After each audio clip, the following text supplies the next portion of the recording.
देव बोले रुक्मिणीला उठा लवकरी, आज आहे एकादशी पंढरीची वारी, आज आहे एकादशी पंढरीची वारी।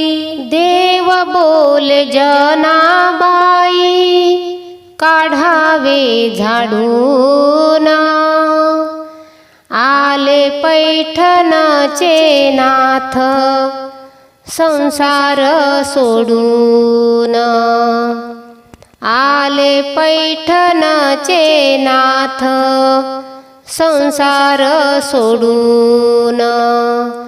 देव बोले जनाबाई काढावे झाडून,